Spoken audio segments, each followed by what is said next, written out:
I have two numbers from the public survey conducted in Israel and released today on 20th October.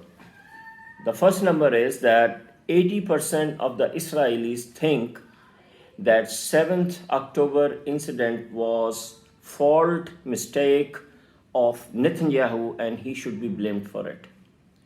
Now 80% is a big number. This means that there are more people in US who trust in Netanyahu than the Israelis. And that shows how strongly the Zionists control the public opinion and the media and the narrative in the United States. The second number is more interesting.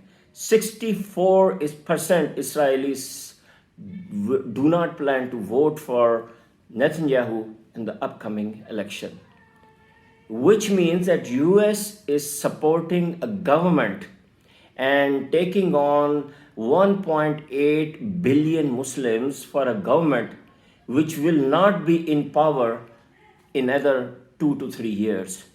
Think about it.